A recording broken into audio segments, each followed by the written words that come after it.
first take. Look at this crew we got right here. Max Kellerman, Ryan Clark, I'm Charlie Arnold. And gentlemen, want to tell you happy early Thanksgiving. As we all know, Thanksgiving marks the season of giving. And as you just heard, Bruce Arians, he is giving out yet another critique of his quarterback, Tom Brady. This is the third time this season he has done so. So, Max, I got to ask you, what is going on with Arians and Tom Brady? Well, first, I hear a lot of speculation that Arians didn't want AB there, and there's some tension there, and Brady's getting the stuff he wants, so Arians is kind of going back at him. I don't actually read it that way. Let me start by saying they're 7-4. You know what they were supposed to be around right now? 7-4. That's actually a little better than I thought they'd be. Like the Bucs were 7-9 last season, and with average quarterback play, they'd have been 9-7. And Brady is still an average quarterback. Oh, how could you say that about Brady? I told you a couple years ago he's going to be just a guy. He defied that prediction, and he's better than just a guy. You can see that, but not way better. You know, Brady has given you, by the way, by QBR, by everything, has given you not just this season, but last season too. Average quarterback play plus. I'll give him a plus because he's a leader. And the bottom line is, look at his team's win-loss records. That has a lot to do with quarterback play. I believe in quarterback win-losses, and he's been very good. So I'll give him better than just average. But the point is, if you substitute Jameis Winston with an average or better than average quarterback, 9 wins. 9.5 wins, I think, is what Vegas had as the over-under. And take the over. So take 10 or 11 wins. They're on pace to do more or less what they were supposed to do. People who were like, all they could see is Tom Brady. Oh my God, they're going to win, 12 or 13 games. That I don't think was ever supposed to happen. The odds makers didn't think it would. So they're on pace. Now let's look at Arians. What has he done so far? Every time Arians has pushed a button, it seems to be the right one with Brady. Week 1, they lose to the Saints. And there, you could see COVID, they couldn't practice together. The Saints have continuity in their offense. By the way, they also didn't look that good. Arians comes out, he's critical publicly of Tom Brady. Look at this, guys. I can criticize Tom Brady. If Brady has to get in line, you all have to get in line. And I'm trying to motivate Brady, right? How does Brady respond? Excellently, they win. Now, it's against the Panthers. Panthers don't have a good record, but they're not a god-awful team, you know? They're not a winning team, but okay, there are much worse teams than the Panthers. Again, it happens a little bit later on, right? Against the Bears. Against the Bears, they lose, and Brady doesn't come through. He forgets, he loses track of downs. And what does Arians come out and say? He defends Brady. He covers for him. He lies for him. Obviously, Brady lost track of downs. And then Brady covers for Arians by not answering the question directly so he doesn't make his coach a liar. And how does Brady and the team respond? They beat the brakes off the Packers. They beat the brakes off them. And then they get on a roll, right? So far, Arians is pushing the right buttons. When to be honest, when to lie, when to back him up, when to make an example of him, when to motivate him. It happens again. The Saints this time, and now the Bucs are favored to win, beat the brakes off the Bucs the way the Bucs beat the Packers. And what does Arians do? He comes out and he's critical again. And what happens? Now, maybe they're just getting healthy against Carolina, right? Because they beat the Panthers again, beat them up good.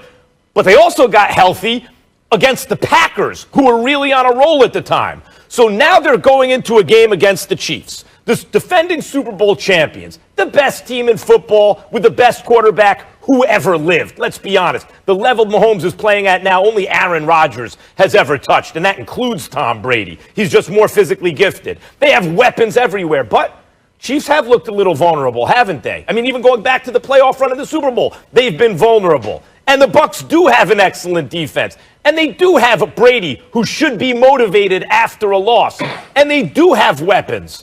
And so once again, Arians is pushing the buttons. And Ryan, the thing about Arians pushing these buttons is he's just being honest. He can just answer questions honestly. And in answering them honestly, he will motivate Brady, set an example for the team, and we should get the best version of the Bucs against KC. Well, the thing is, though, we're not always getting the best version of Brady after these losses. And you are right. Bruce Arians is just being honest. And what we're not used to is coaches being honest about star quarterbacks. We're not used to hearing where exactly a player made a mistake. But that's about relationship as well. Listen, these guys are dating, right? This isn't a marriage. They're not trying to be together for the next 15, the next 20 years. They're not trying to be Bill Belichick and Tom Brady part 2. They understand that this thing is short term.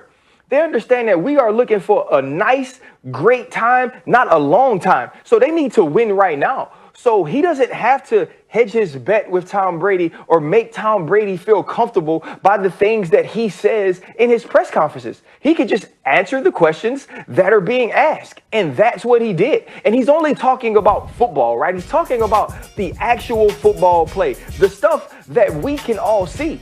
And Bruce Arians' bigger issue with Tom Brady is that on the practice field, he knows these things work, right? Because what's coming into question now, right? Why are you throwing the football so deep? That's not Tom Brady's game. That's not necessarily what's made him successful throughout his career. But we all know that's the way that Bruce Arians plays football. And when you have Godwin, when you have Mike Evans, when you have AB, when you have Gronk, you're going to want to push the ball down the field because you have the weapons that can do it. And what he's saying is those dudes are open. What he's saying is I am right. I'm making the right calls, right? I'm pulling the right levers. Our quarterback is not connecting. And that's just the truth. And to think that you believe, right, that you believe in some way Tom Brady needs external motivation is crazy to me. Dude don't need external motivation. He built a whole platform on the way that he preserves himself in order to be able to play while he's ancient. That's part of who he is. That's part of his motivation. That's the reason he looked like a smushed donut when he came out of school. And his face is slim because he's put himself in position to win.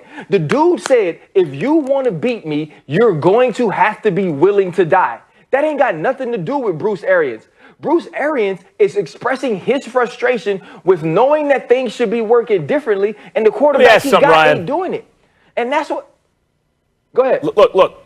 I think you bring up a very good point because we knew there was tension philosophically in bringing Brady into a place where the motto is no risk it, no biscuit. And you bring in a dink and dunk quarterback, which is what Brady's been. Don't tell me when he basically tweeted that at me, right? Like 61 miles an hour on the radar gun or whatever, because you know as you get older, you have to muscle that more. That's why he overthrows down the field at times, right? It's not that he can't throw the fastball. It's that he can't control it the way he used to because it takes more effort now. So, but like putting that aside, there's that tension between the no risk it, no biscuit and the dinking and dunking. You know, I get that. In terms of external motivation, though, let me ask you a question. I would never question Brady's internal motivation. I wouldn't question Kobe Bryant's or Michael Jordan's or Derek Jeter's or any of the greats like that, the 5-time plus champions, right? Those guys, I get it, but it's not like just because you're internally motivated, there is no external motivation. It's not like just because this one can go to 11. You can always be at 10, but then some adrenaline kicks in, and now you're capable of going to a place that you're not normally capable of going, which is why some of these guys play even better in the playoffs, right? Do you think it's coincidence that Tom Brady played that kind of game against the Packers and had the whole team on point against the Packers after the debacle against the Bears? But see, was that a coincidence, yes, Max, or was that a motivated Brady doing his best? Max, no, it wasn't though. But see, though, like that's my issue. That's my issue with maybe the whole media world. Right? It's when they come back and play extremely well against the Green Bay Packers, nobody gives anybody else any credit. It's, oh, look at Tom Brady's leadership. Look at the way Tom Brady got the team together because Tom Brady cussed out the O-line on the sideline. No. That was Bruce Arians, right? Because what we came in and what we said, even though we talked about the 4th down that he thought was the 5th down that should have been coming, even with all that, what we said was Bruce Arians failed Tom Brady that day because the team is undisciplined. And so now when everything gets fixed, though, it's Tom Brady? No. What you don't remember about the Green Bay Packers game is Tom Brady didn't go crazy because he didn't have to. Because when they were down 10-0, Jamel Dean gets an interception. That's a pick 6. Tom Brady's on the sideline drinking Gatorade. And then Carlton Davis breaks up the next pass to Devontae Adams, and it's returned into the red zone, and then Tom Brady's able to hit Gronk. And so it wasn't Tom Brady. How many drive-killing penalties did the offensive line have that week? They had zero. But that's because Tom Brady cussed them out? That's because Tom Brady held up 4? Or is it because that's because Bruce Arians and he's a coach, and Byron Leftwich? No, I do believe that a lot of that had to do with Brady, yeah. I do believe that leadership at the quarterback position and the way you practice and the way you go about your business, the reason that Brady got so much credit for bringing a culture change to Tampa, which I give him credit for. I do think there's something to that. I do think there's something to the 3 close plays that the Patriots did not make this year with Cam, that even if it was a different style game, that Brady would have made at least, let's say, 2 of them, right? They'd be above 500. I do believe in that stuff. So, yes, I do think that Brady gets credit for leadership and also deserves blame for not coming through in the clutch. Ryan, what's in other words, what's the Arians trying to do here? He's just venting because he doesn't like that Brady brought in AB. That would be self-destructive. I think Arians is trying to push the right buttons, and I think he generally has. All right, yeah, Arians is certainly pushing Brady to try and get to another level. Ryan, I must say, I loved your dating comparison because, happy wife, happy life. That's what they normally say. Arians not following that exact model. But look, Brady has another test this coming weekend. He wants to bounce back. This weekend will be against none other than Pat Mahomes and the Chiefs. So with that, Max, I want to ask you, you think Brady is going to be able to keep up with Mahomes in Tampa this weekend? No, Brady won't be able to keep up with Mahomes. I mean, they both have a lot of weapons, but the Tampa defense has been playing better, even in spite of, very recent games. The Tampa defense has been playing better than the Chiefs defense. And because